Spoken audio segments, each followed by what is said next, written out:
Teachers will generally rather give longer wait time for kids that they think know the answer than kids that they think don't know the answer. So, the smart kid at the front, Sally, what do you think? You're waiting. Ray, up the back, no, okay, we'll move on. And they do it probably because I think it's grace and, let's not embarrass the person. But, having been on the receiving end of that, that's like, you just don't think I'm smart. Like, you're not giving me any time here, So it's we make mistakes. Oh, man. I mean, I think it's even a powerful statement. Like, when you have a student who you think knows how long you wait for them, like I'm really proud of how much I wait, because I can just sit in silence.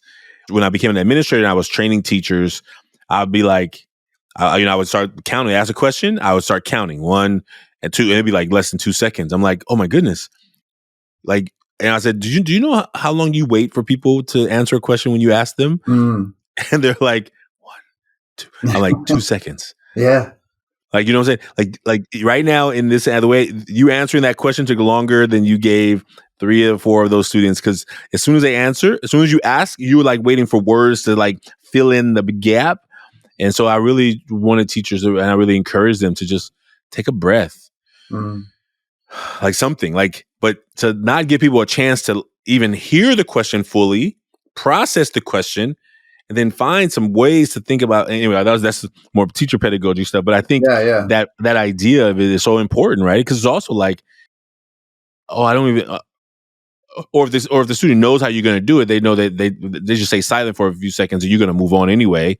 Then it becomes like, are you really having a good litmus test of how students are understanding? Or teachers say, everyone got it, everyone understand? Okay, good. We'll move on. And you're like, okay, yeah, you didn't even wait 2 seconds for anyone to potentially get their hand up in the air of saying, no, not me, right? But those are the ones that stand out. And I think when you said,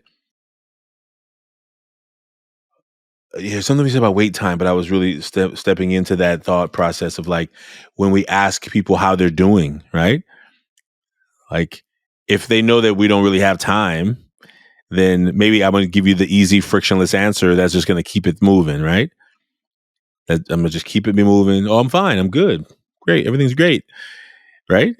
And so therefore I could go around all day thinking everyone here is doing great. Everyone in my class. Right. But you didn't really, you asked the question, but you didn't make space for the answers. Right. And I think those are important things to know too,